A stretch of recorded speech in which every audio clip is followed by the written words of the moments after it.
大家好，为大家分享一个收获话题。如何看待今年比亚迪 Q2只要双2以上的？来看网友评论：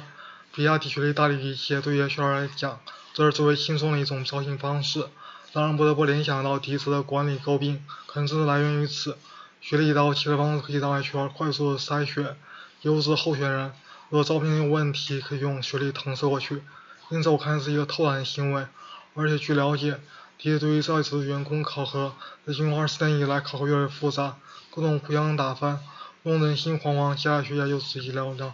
迪驰的准入门槛及招聘喜好。一、针对国内本硕博的同学，迪驰看最高学历，无论你是清华本硕或者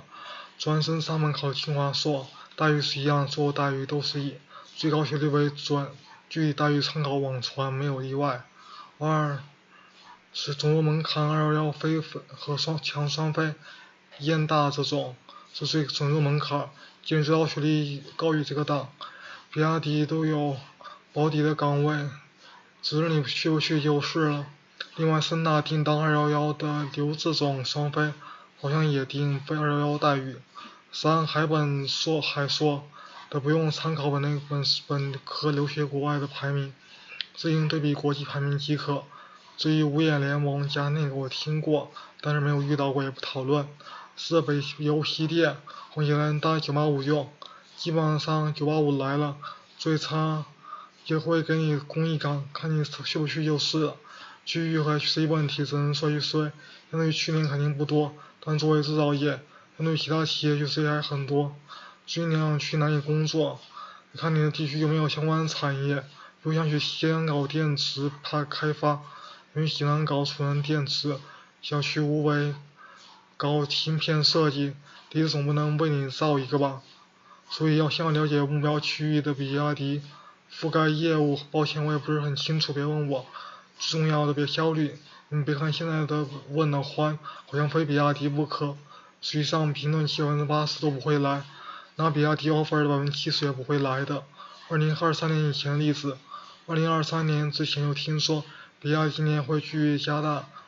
对技术的投入，准备只要3万名应届生工程师。其实目前比亚迪研发团队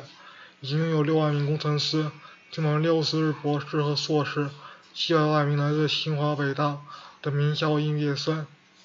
而今年毕业季本要迪 Q 招，其中硕士和博士整体占比达61.3%， 10万名应届生中80.8%人员将会投入到研发工作。主要比亚迪入职之后发生的事情：一、市场应届生第一个月，一、体检通过后领取入职礼包，然后签合同；二、军训一周，随后有晚会；三、入职团建属于集团安排，会分配进班级，分配班级和导师，很像大学的班级，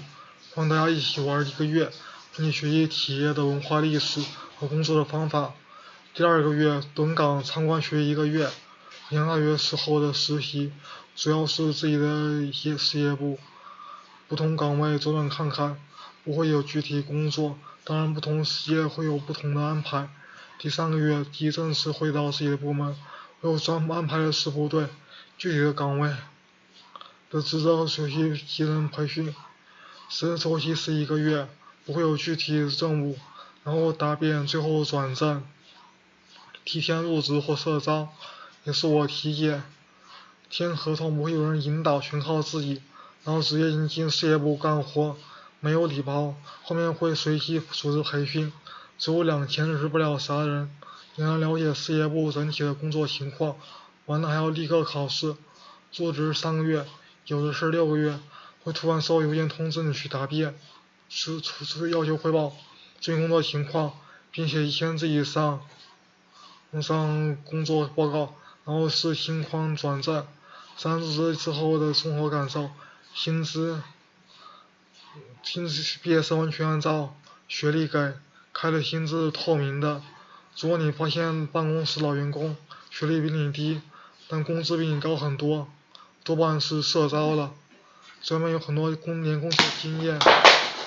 因为1年生的涨薪幅度观察本部情况十分有效，除非跨级或升职情况十分有限，除非跨级或升职，工作氛围，其领导很好，领导会督促导师带我们赶紧做项目上手，这儿纸上谈兵，那就学习很慢。当出现困难的时候，领导也会帮助升级，将信息统一到对接部门的上一级领导那里，帮助协调处理，非常重要。有什么困难不要硬撑，及时向上反馈，必要领导出面才能帮忙协调，否则一直都是看人下跌，最后停滞还是自己的过失。其二，多数同事很好，尤其感谢我的导师，在工作里面常见的坑都我仔细梳理出来，还有一些同事教我做一些什么业务什么的，特别感谢。这里提一句，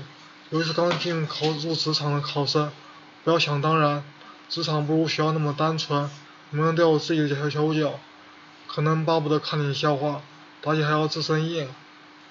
交接那个同事，他心里早骂10000遍了，做的漏洞一大堆，乱的不成样。天天问他问题的时候，总是天真无邪样子，这个不知道，那个不知道，许多重要的资料迟迟不肯给他，难道是怕我发现什么猫腻，真的反胃。